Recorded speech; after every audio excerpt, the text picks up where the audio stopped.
What's up, ladies and gentlemen of AOC? It's Smashmode. And today I want to go over something that has been a bit of obsession of mine lately. And that's been the Abyss. Now first let's talk about why you should care about the Abyss. The further you go through the Abyss, the more soul fire you're going to get per hour. Right now I am at 8,300. It's also a great way to get maps, and a lot of levels give legendary eggs. Now I can say that this account is 100% free to play. Not a penny has been spent. But there is one hero that I couldn't have done it without. And I'm going to show you my formations right now. That hero is going to be Gafgar.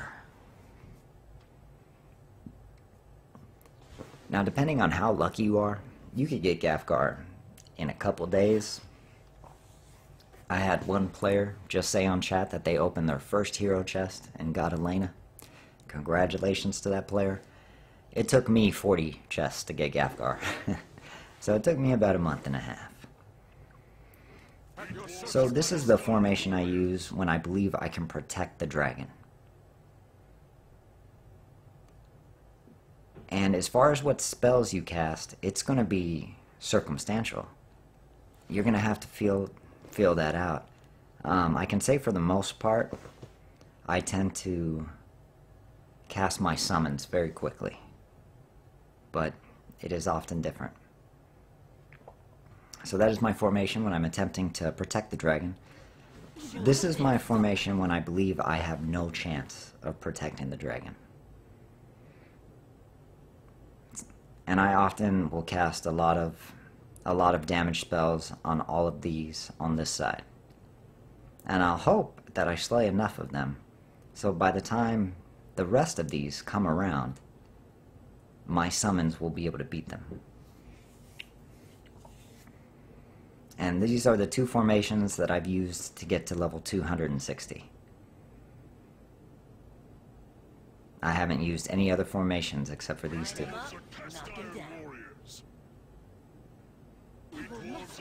I can say many times though I will switch out a hero for Gan, because Gan allows summons to stay out there much longer.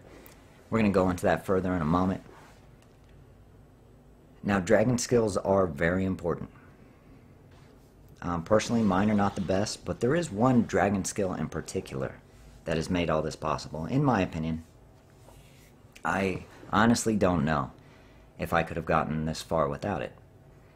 But it's been the Greater Call of the Wild. These little elven rangers have been just a great detour for the troops to have to attack before they can get to my heroes. Not to mention they have been very crucial to taking down mechs, which a lot of us have a ton of trouble with. Aside from that, all I have here is the Bellfire, which in my opinion sucks really bad. Tranquility is decent. It can really help out.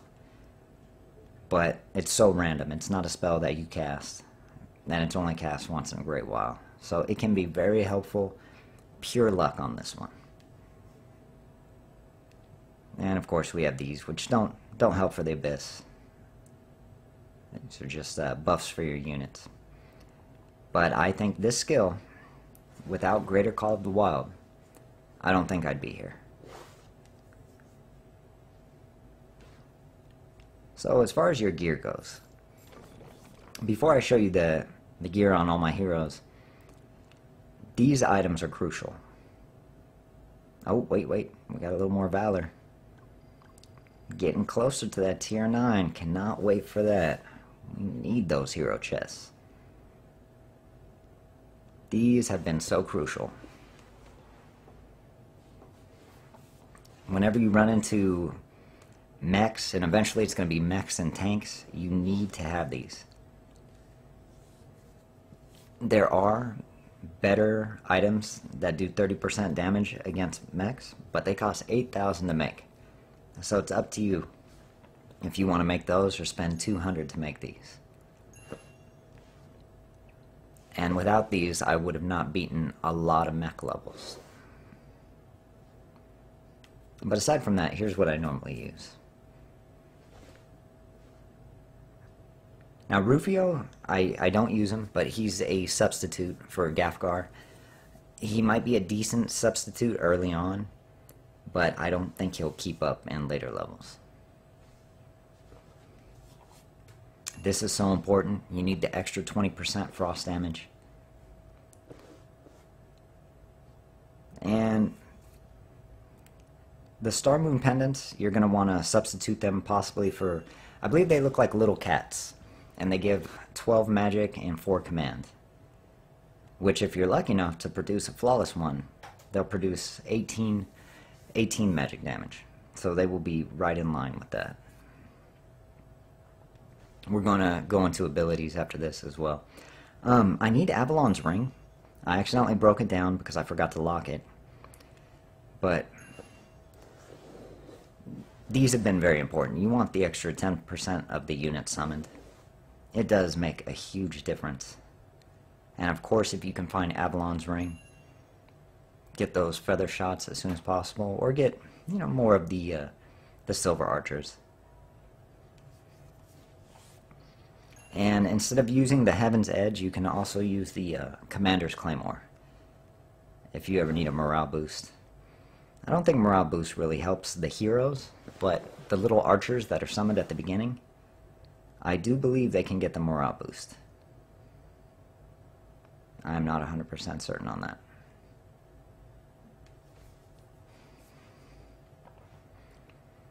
You know, get a little extra healing, get that extra 20%. I accidentally broke down the necklace. Instead of a Hand of Wisdom, you would want one of the necklaces there. You want her healing as much as possible.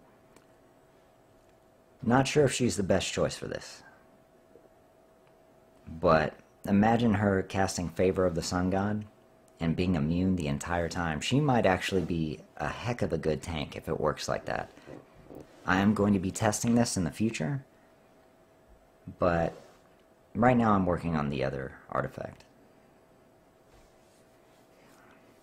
Varian, you want to have the extra level of Summon Swordsman, which that is very cheap. I believe it only costs 100 to produce.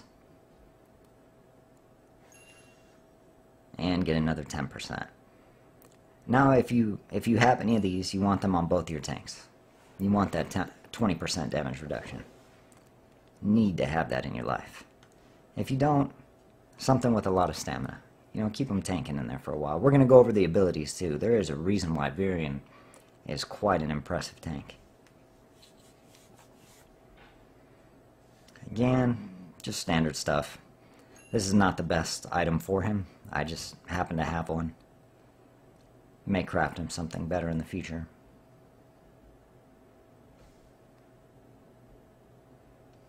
Teodrin, if you're going to use her as a tank, you want to put a Tectonic Axe there too, as well.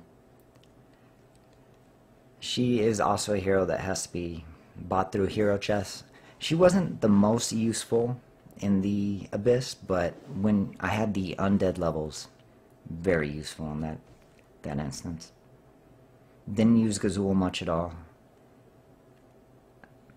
Maybe not even ever. Raxus, so important. My Raxus is pretty weak right now, but you want to have him transformed as soon as possible in battle. It's up to you to figure out when the best time is. If you can get the item, we'll look over a few of these recipes, but if you can get the item where he gets to cast at the beginning of battle, so 2 seconds in, you're already starting on his transformation, you want to have that. I don't require that for anybody, because I was very lucky to get this set. This works on every single hero you have. But if I didn't have that set, I would get the weapon that gives the 2 seconds cooldown for the beginning. Rose you cannot use, which, oh, it would be so awesome if you could use Rose in the Abyss. You didn't use Grims in the Abyss either. Great hero though. So here's my MVP right here. Gafgar. Just get him as tanky as possible. Of course, a Tectonic Great Axe if you can. Preferably, preferably something with way more stamina than this weapon. To be honest, I should probably switch that out for something. But it's good for now. You have your Falcon Edge, which once we level it up to the point where he resurrects on death, I can't wait to see how far we can get once that happens. Nora, I did not use ever in the Abyss. Her damage is, it's awful. No matter how much might she gets, her damage is, yeah, it's just not very good. Mako, this is your second MVP right here. This is who is going to take out the mechs, take out all your big units. You need to get rid of the gold cavalry. This is who's going to do it. Spiders, tanks, and that does it.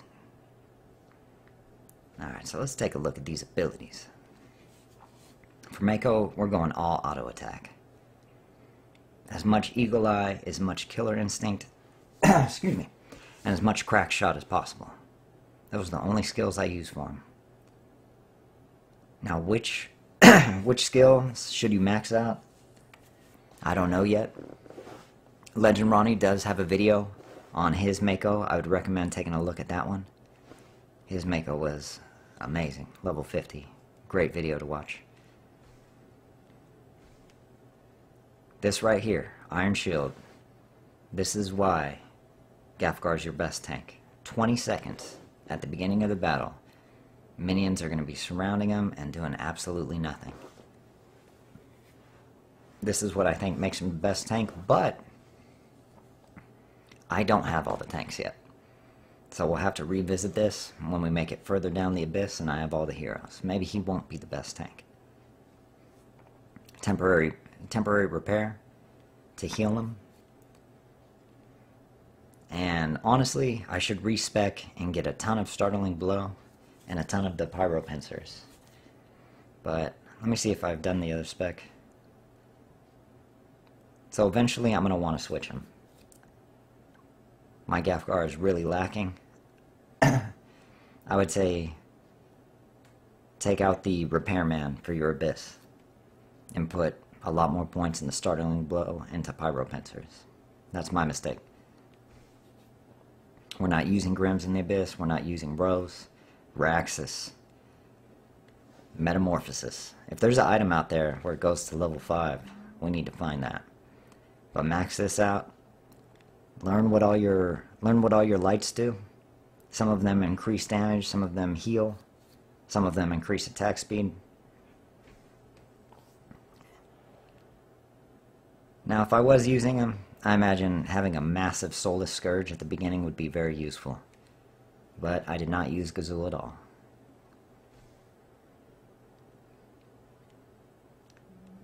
Aura of Retribution for Teodrin. You want to deal as much damage as you can without having to cast any spells. Especially on your Rakan and your undead units.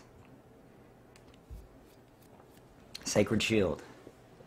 I haven't crafted the item yet for it, but I bet you can be pretty tanky if you max this out. For Gan, we need this Life Force. You want to have those summoned units in the battle for as long as possible. I've had so many battles where my units disappear at a crucial moment. And that's when I started using Gan, and they still would disappear at a crucial moment many times. But they were more likely to get the job done with this. Earthquake is okay.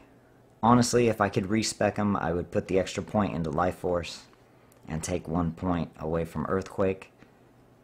And this is very important for preventing units to get to you. It gives you a little bit more time for your archers to DPS a group down.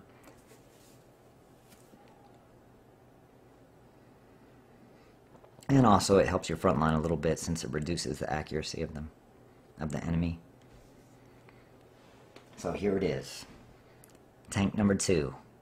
You need to have as many levels as possible of Safeguard. I mean, look at that. The next level is going to be 17 seconds of possibly being immune to damage. Unless he starts getting those 100 times headshots to the face.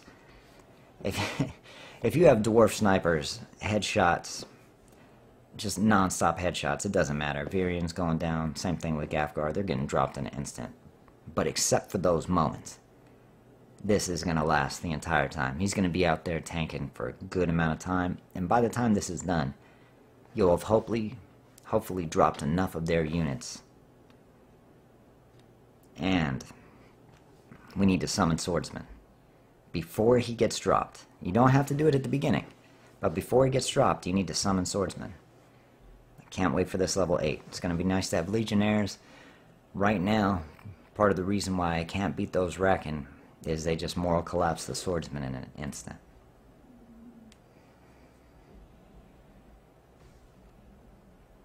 Favor of the Sun God is what we're focused on with her. A little bit of boosted healing and a second heal. I almost never use a second heal. Now maybe if you maxed out a mana barrier. I'm not sure how that would work. I may try this in the future.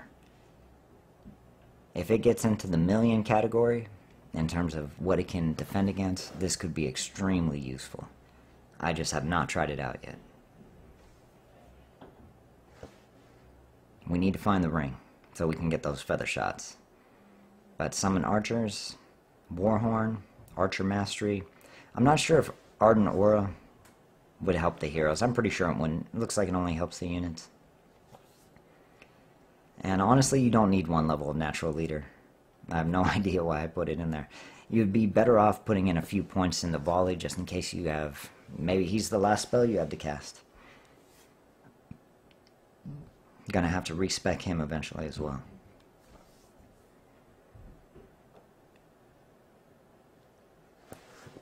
So pretty straightforward with Avril. We're going Blizzard twice, get as many units as we can. If we have more time, we're hitting them with Ice Nova as much as possible. Still not sure if this is where I'm going to put the points into. Kind of stuck right now with what I want to do. Maybe we'll just wait till she's level 45 and get the level 8s of the Blizzard and the Gifted Mage. Rufio, we want as much resilience as possible. Destructive one, so when we have him attack the mechs, he'll do a decent amount of damage. If you have the points, I would say put only 1 point into Heroic Leap and put a lot more into Chopping Blade. I've been wanting to do that for a long time. I just haven't. There's always been another hero that I want to respect more than Rufio. Also, he's only a secondary character. I use him only in mech battles. And let's just take a look at a few of those other recipes. So, keys for victory. You need to have a good amount of Blink Daggers. Amazing stats. Get a lot of damage out of these.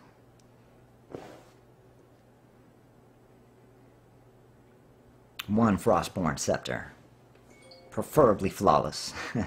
I have the base stats. You would want much better than that. These scepters, I'm thinking about crafting them in the future. The stats on them are amazing. You need 2 of these cubes right here. Maybe 3. If you have Elena, you need 3 of these cubes. Maybe you need 3. And this would be the substitute. If you don't have the blue gems, you would want to use these Zen Cauldrons. And I think... Let me see if I can find that weapon. That variation of the 20%.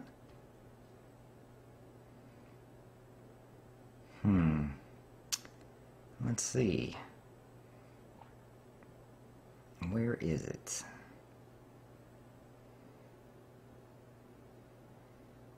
Here you are. Nope. Forgive me. There it is. So this is what you would want to use if you want to go all out. If you want to spend 8,000, this is going to be the mech slayer for you. And that is pretty much all I have. I wish you good luck with your Abyss levels. One other very important piece of advice is know that this takes a very long time. Grinding out Abyss levels is something that takes days. I imagine if you overlevel, you can get right through them. But if you're looking to push as hard as you possibly can, expect it to take days. And according to Legend Ronnie, when you can get into the 450s, 400s, 450s, you're looking at weeks. So be prepared to put in a lot of time. It's not going to happen overnight. I thank you all for watching. Good luck with your abyss runs. Y'all have a great day.